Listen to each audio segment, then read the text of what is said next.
Brain Sync, a sound approach to conscious evolution.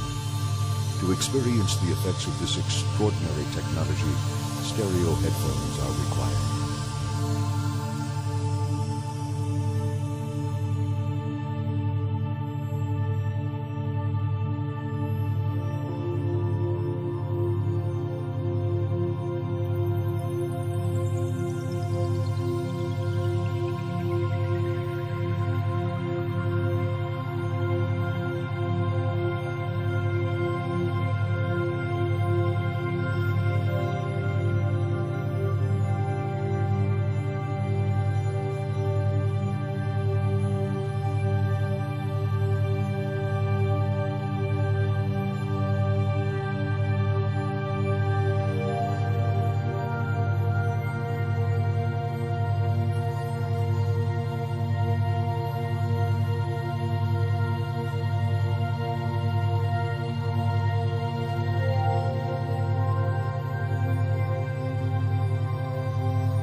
Striking things about alleged eyewitness encounters with extraterrestrials is the commonality of their appearance.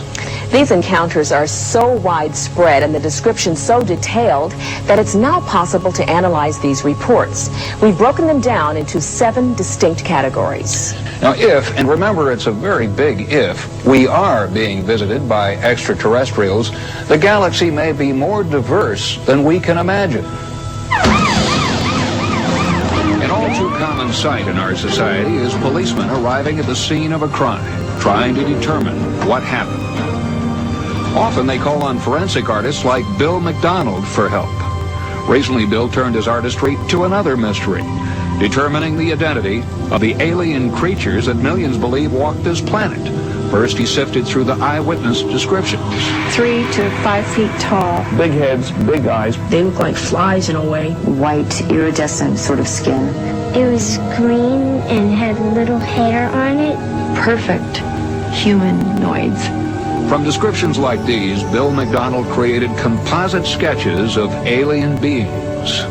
The illustrations I do are made specifically for scientific research and for publication, and the intent is to be as accurate to the witness descriptions as possible. Altogether, he's identified 7 different types of aliens. The first category are the Roswell aliens. The Roswell aliens have a reptile-type texture to their skin. The eyes are very human, and they're Asian in character. The gray aliens are the next category, Reticulan sapiens superior. You have a small race between 3'5" and 4'1" that act as a technician or worker class. They have the classic black eyes wrapping around the sides of their heads. The next category are the ancients. They look almost like giant praying mantises or grasshopper insects. The eyes are fully up to 1/3 the total mass of the head.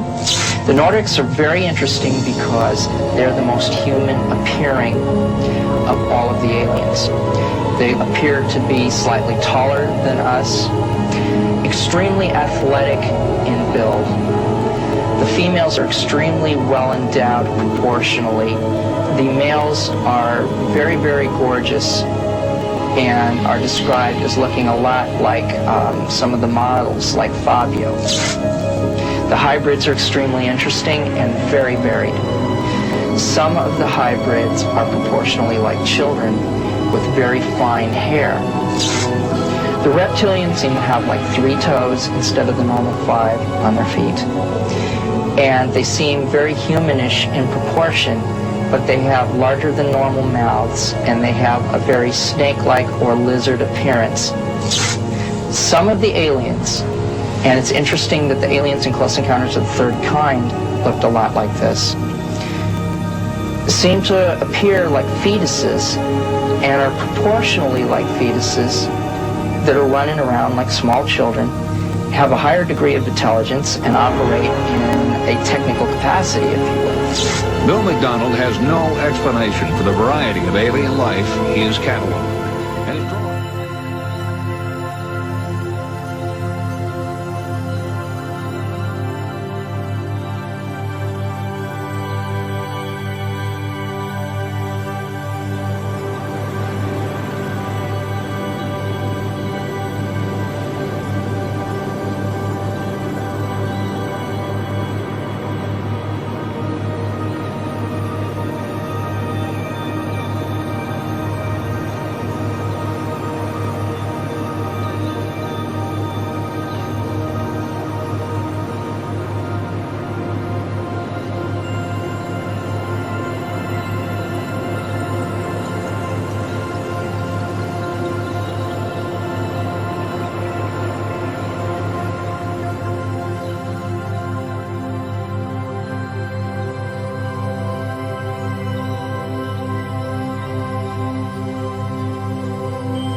Lebewesen gerät in eine Falle auf einer Farm in Mexiko.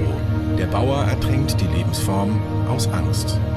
Seit Ende 2008 wird der Kadaver wissenschaftlich untersucht und der Fall wird immer rätselhafter. Mittlerweile fragen sich selbst seriöse Wissenschaftler, ob das Wesen von dieser Welt ist. Die Tests in den Labors ergaben, es handelt sich um keine Art, die auf der Erde bekannt ist. Der Körperbau weist offenbar Merkmale von Echsen, aber auch von Menschen auf.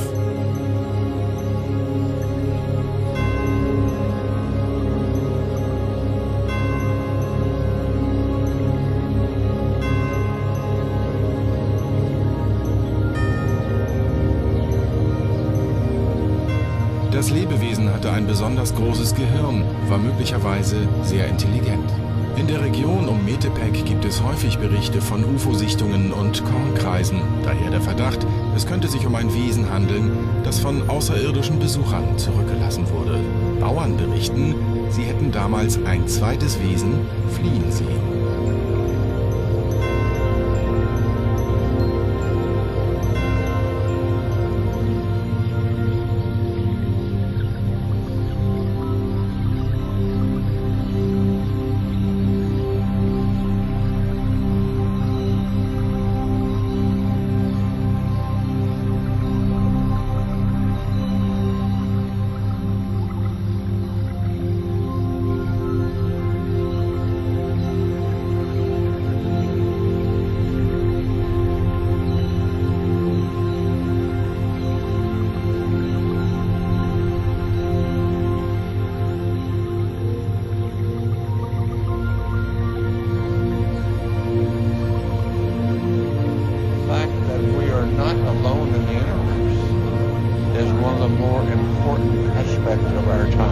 I read about this incident you had in 1951, and you said you saw literally hundreds of unidentifiable flying objects. Yes, they were flying quite high. How high we couldn't tell because we couldn't get anywhere near their altitude.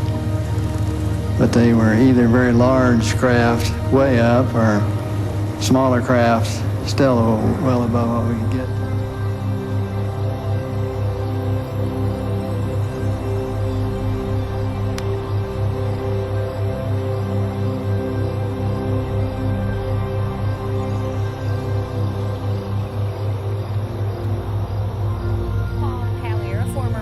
of Defense of Canada, and he believes that life forms from space exist and are present on Earth.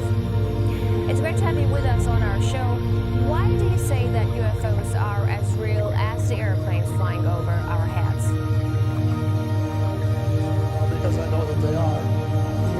As a matter of fact, I've been visiting our planet for thousands of years, and one of the cases that would interest you most, if you give me 2 or 3 minutes to answer, is during the Cold War, 1961, there were about 50 UFOs in formation flying south from Russia to across Europe, and the Supreme Allied Commander was very concerned and about ready to press the panic button when they turned around and went back over the North Pole. So they decided to do an investigation, and they investigated for 3 years, and they decided that with absolute certainty that 4 different species at least, have been visiting this planet for thousands of years. So that's, we have a long history of UFOs, and of course there's been a lot more activity in the last few decades since we invented the atomic bomb, and we're very concerned about that, and the fact that we might use it again, because the whole cosmos is a unity, and it affects not just us, but other people in the cosmos. They're very much afraid that we might be stupid enough to start using atomic weapons again, and this would be very bad for us. These extraterrestrial creatures, where did they come from, and how did they get here to Earth? They come from various places. For a long while, I only knew about ones who came from different star systems. The Pleiades and Beta Reticula and several other star systems, but in the last few months I have met people who have made me aware of that there are some in our star system, and that there are actually extraterrestrials who live on a planet called Andromeda, which is one of the moons of Saturn, and that there are others on Venus and some on Mars, and that they may be interacting between themselves. I suspect that they are, because there is what is called a federation of these people, and they have rules. For example, one of the rules is that they don't interfere in our affairs unless they're invited to. And that's one of the reasons probably that we haven't seen more of them until very recently. And so but what do you mean? There are a lot of people who want to interact with them. There are a lot of people who actually want to see them and know who they are. What, they need a special invitation to interact with us? What does it mean? They don't want to interfere into our affairs. Well, they don't want to tell us how to run our affairs. They have accepted the fact this is our planet and that we have the right to run it. But they're very, very concerned. They don't think we're good stewards of our planet.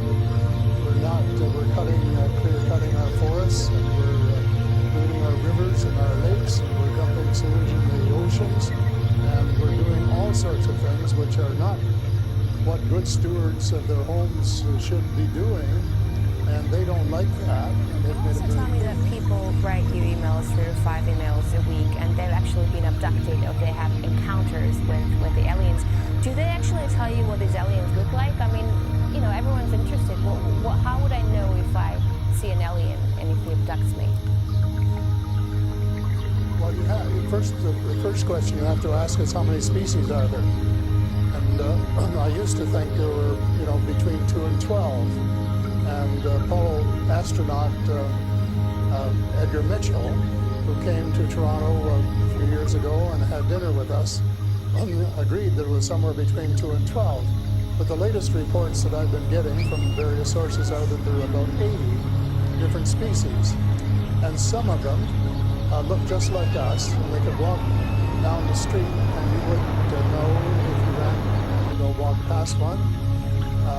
And they're what we call the Nordic blondes, and also the tall whites, who are actually working with the United States Air Force in Nevada.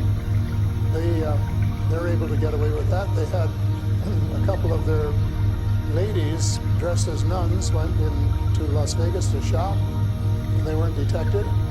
And I have a friend who saw one of the men walking along the street, somebody who would recognize that they were different, and he did.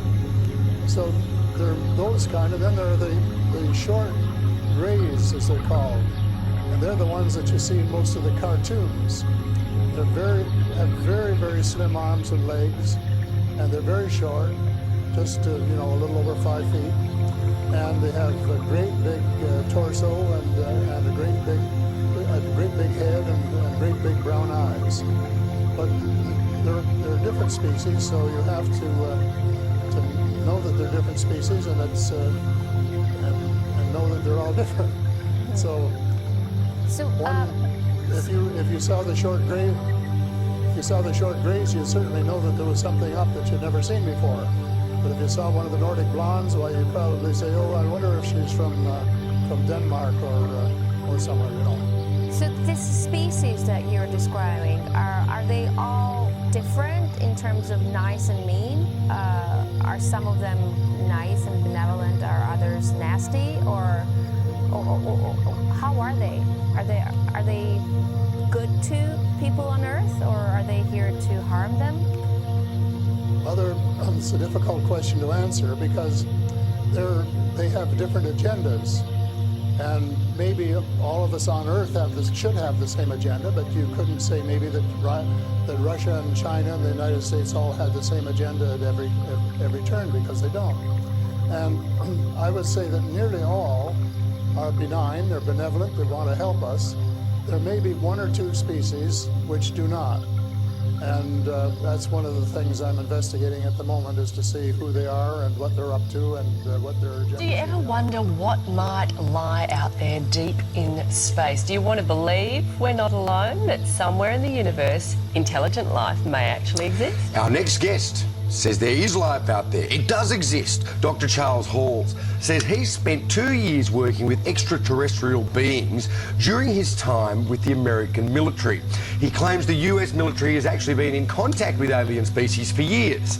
And Dr. Charles Hall is here to explain, along with his wife Marie, live from what Bugs Bunny used to call Albuquerque, New Mexico. Now, thank you both for your time. Terrific to have you with us. Firstly, Charles, can you tell us your story of how you managed to come into contact with these beings as you worked with the military? I'm a Vietnam veteran, and I enlisted in the Air Force in July 1964, and I was trained as a weather observer, and I was sent to Nellis Air Force Base, Nevada, outside Las Vegas, Nevada, and for 2.5 years I was sent up to the gunnery ranges up at Indian Springs, and I was given a clearance to allow me to go anywhere in Dreamland as long as I was alone. I discovered that up there at the north end of Indian Springs Valley, which you can see on the map in the state of Nevada here in America, that there was a base which the U.S. Air Force maintained for a group of extraterrestrials who were tall and white. And I, as the duty weather observer, was allowed to go up there, or they were allowed to come down to where I was. And the interaction took place over more than 2 years. Wow. During those 2 years, I also came across, I also interacted to a lesser extent with the Roswell Greys, and I've also personally talked with the extraterrestrials that I call the Norwegians with 24 teeth, who come here from a very nearby star, perhaps Bernard star. And my experiences, my presentations, my books are unique because I'm the only person that I know of that was allowed to interact with the extraterrestrials, with the tall whites, for more than 2 years. So 3 different species of aliens you're talking about there, Charles? Yeah, can you describe what they look like, what they were like? Well, I'll start with the tall whites. They're thinner than we are, and they're very frail. Throughout most of their life, they are the same height as I am, 5'11", and they live 10 times longer than humans. They live 600 or 800 years. Wow. But they don't age the way we do. When they get to be equivalent to a human of about 40 years, that means when they are about 400 years, they start growing again instead of aging as humans. Right. And then they go, and this continues, and so that by the time they get to be 600 or 800 years old, they're very tall, 8.5, 9, or 10 feet tall. But this is not necessarily good because their skeleton grows more than their internal organs. And so there comes a time after 600 or 800 years when their skeleton and body is tall, but their organs can't support it, at which time they die a natural death because they're just flesh and blood creatures like we are. If they injure themselves, it takes them 10 times longer to heal up than a human. Yeah. So there's a trade-off. Yeah, right. They still look fresh as a daisy when they go. They look like Tilda Swinton. Hey, just quickly, you had them there. You were working with the aliens on any particular project, or was the military working with the aliens on a particular project? Was there, I don't know, technology sharing, or botanical cross-fertilization? The U.S. Air Force, and I'm speaking of the mid-1960s, was willing to give them anything they asked for. When I first met them, I was very afraid of them, and everything that I met when you come across them out in the desert was naturally very afraid of them, and they were even more afraid of us. It's like running into a gorilla in the wild, where the gorilla is on its own ground.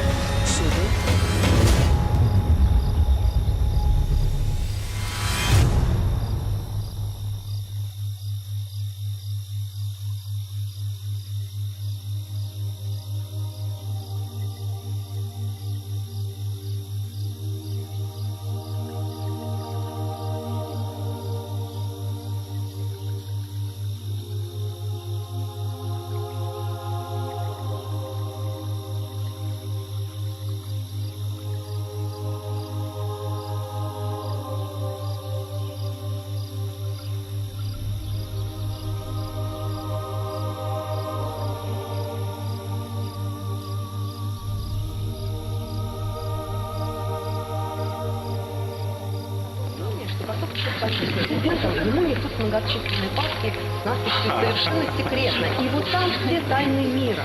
И что вы знаете абсолютно все. Ну вот, например, прилетали на Землю инопланетяне, самого зеленого человечка. Марьяна, значит, рассказываю вам первый и последний раз.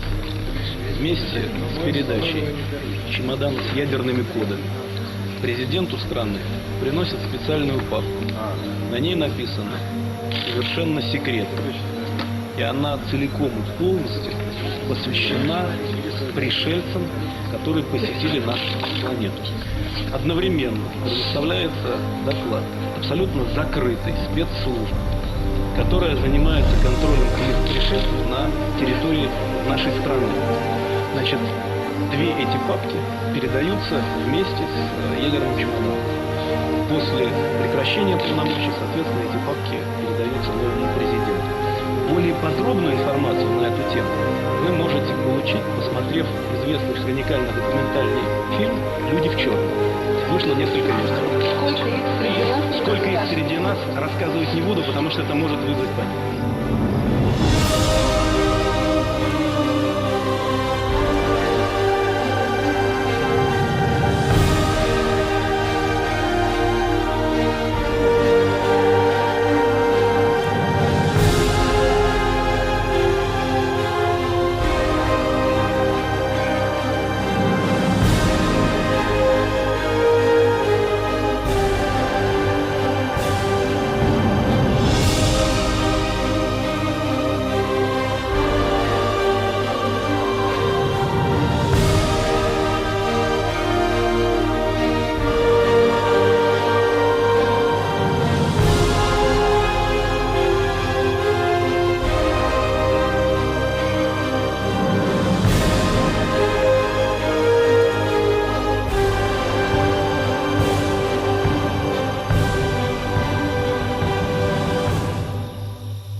Für mich begann alles 1963, als ich in das Oberkommando der alliierten Streitkräfte in Europa einberufen wurde.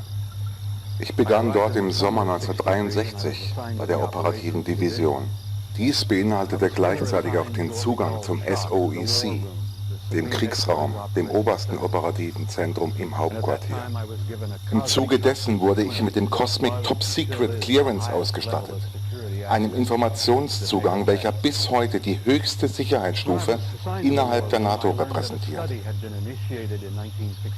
Alle sprachen sehr angeregt über eine Studie, welche 1961 begann. Das Thema der Studie waren UFOs, was mich sofort faszinierte. Als die Studie 1964 abgeschlossen wurde, arbeitete ich immer noch im War Room und hatte dadurch die Möglichkeit, diese zu lesen.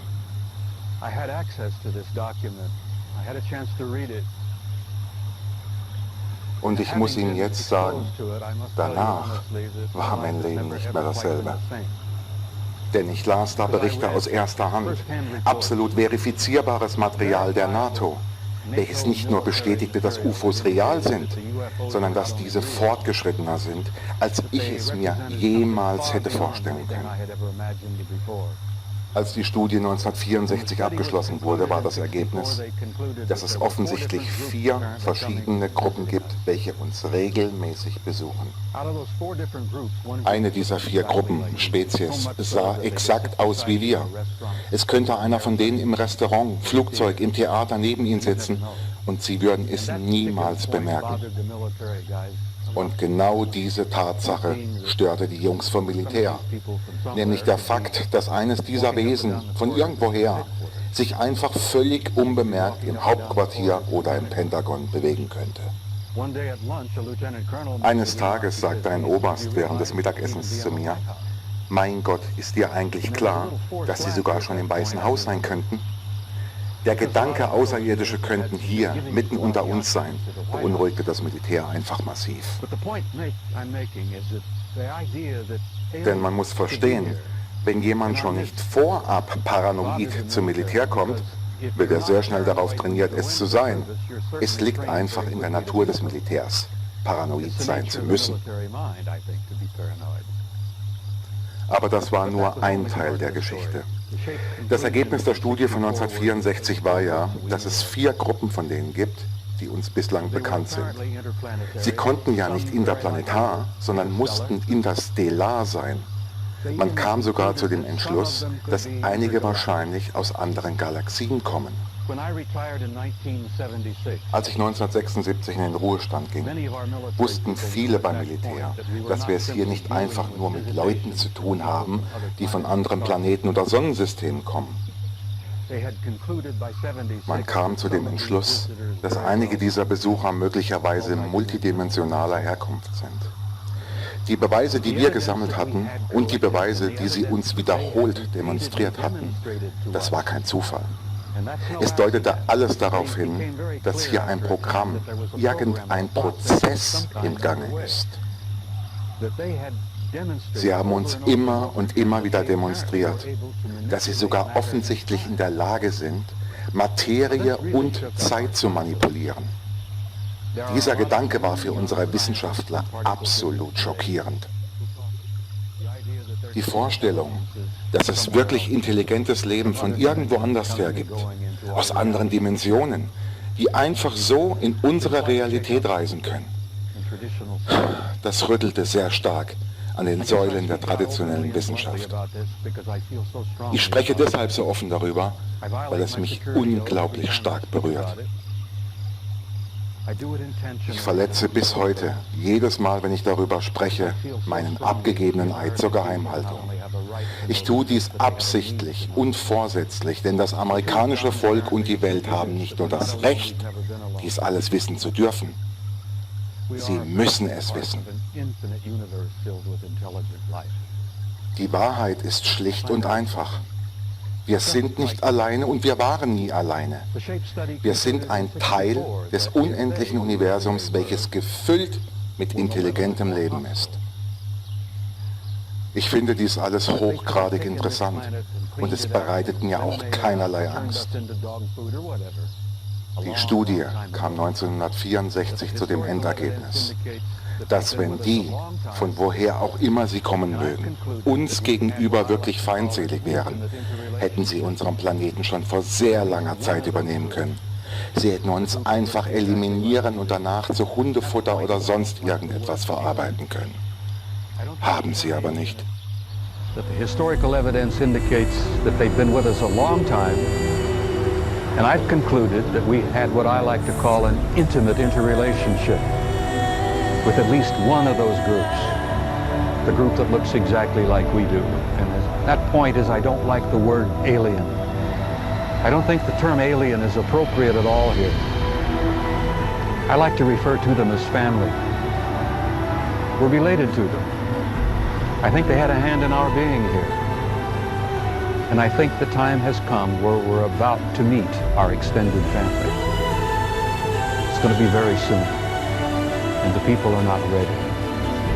And one of the reasons I do speak out so bluntly and so openly is if in some small way I can help people get prepared for this. Because I believe that this reality, once we have accepted it and understood it and gone beyond the fear, will bring about an expansion of consciousness in the human race that will truly help us and prepare us to go out there.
legends handed down in many of the sacred teachings of diverse and distant cultures, all tell of a time of human challenge and earth upheaval, giving way to a new beginning for the earth, a new golden age. There have been thousands of documented sightings of UFOs and extraterrestrial beings in the past 100 years. And like it or not, incredible technological feats of construction, such as the pyramids of Giza, cannot possibly be the work of human hands and human-designed machines. At this time of Earth transition, I've been asked by these star beings to deliver a series of messages to the people of the Earth, so that people everywhere might be informed of their imminent arrival. Their message is about us as human beings finally coming of age, and together with them, co-creating new life within this galaxy. They are here to stand beside us and help us transition through this time of change and challenge, to together create a new age of peace and prosperity on Earth. Be guided by how you feel when you hear these words. Let the opening into love that you will feel within your heart and the quickening of the energy behind the words as it flows into your body be the yardstick and barometer of the truth.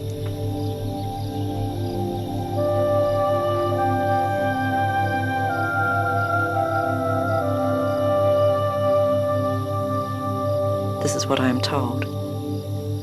A long time ago, in a time known by the ancients as Septifi, the first times, the Galactic Council of this Milky Way galaxy decided to create a new upgraded species of people for the Earth. The indigenous people of the Earth at that time were mired in repeating cycles of death and destruction, and did not have the genetic ability and the spiritual capacity to advance and move beyond these cycles. They had lost their way as the Earth had also lost its way, and fallen in consciousness and vibration from a fifth-dimensional star called Tara to a third-dimensional planet called Earth. The creator gods and the star nations within this galaxy were troubled. They wished to redeem the Earth beings, and felt that the only way they could take the Earth and her people forward was to create a new human species, and to seed the Earth with this new, more advanced human DNA.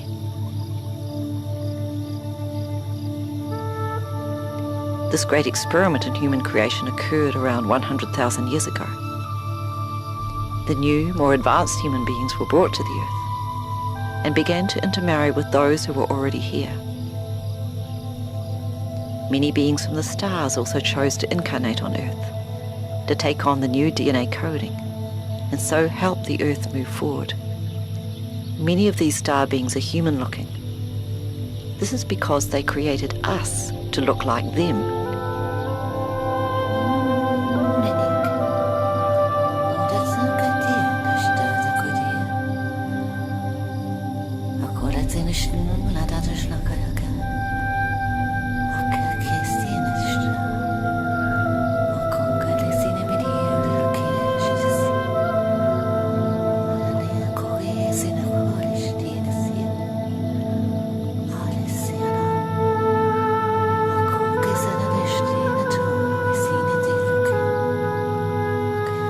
Star beings tell me that since that time, 4 cycles of Earth precession of the equinoxes have come and gone. As each of these cycles came to an end, and the Earth realigned with the energy programming center at the heart of the galaxy, the galactic center, a new cycle began. And as it did so, a shift in the electromagnetic energy entrainment between the Earth and the galactic center also took place. This cycle of precession involves a gradual shift of Earth's axis of rotation, a slow revolving wobble of the Earth on its axis. However, the angle of Earth tilt in its relationship to the Sun and other heavenly bodies remains the same. The star beings tell me that a controlled pole shift is underway, with continuing Earth changes through 2014. They say that at this time of transition, Earth is finally to come of age and be recalibrated to a 5th-dimensional vibration. A new 5th root race of human beings is to be created. What this means is that the 12-strand DNA potential that we now all have as human beings will be able to be activated within the faster pulsating energy environment of a new fifth-dimensional Earth. More of the innate cognitive power and potential that was always part of our original genetic code will be activated.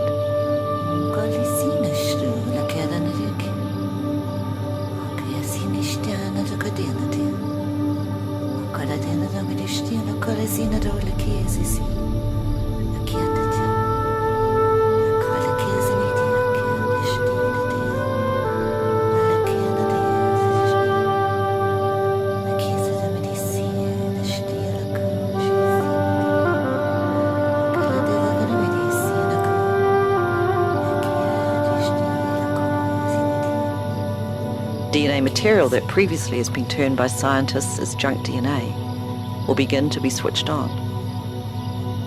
The capacity for us as human beings to use our mind in more empowered ways will be increased. In truth, with the Earth's shift to the fifth dimension, we are all being recreated and upgraded, both in consciousness and in physical form. At this time of new beginning, many beings from the stars are coming again to the Earth to help humanity chart a course through stormy waters and begin a new planetary cycle of conscious galactic co-creation. Many representatives of the star nations of this galaxy will come to walk among us here on Earth. They say that so many will come that no government will be able to deny this or cover up the truth. In turn, they will help our world governments chart a new path of progress and vision for the Earth, so that working together as one galactic people, we will right injustice and ensure that all upon the Earth have equal opportunity. Their message is positive. They say be heartened by what lies ahead.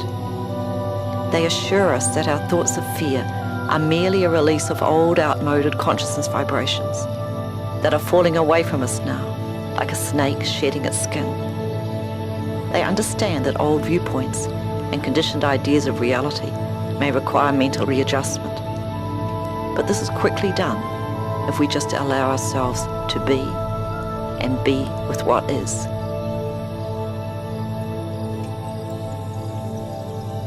They say, when we come, we will come quickly, and we will come in large numbers.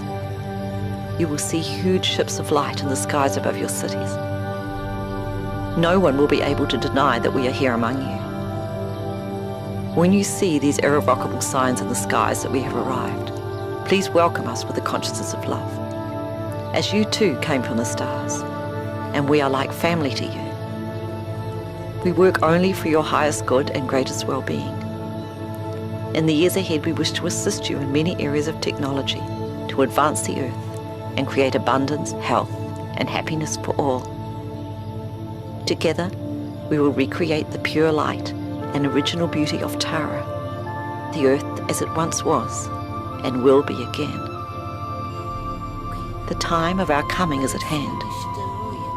Practice love and goodwill.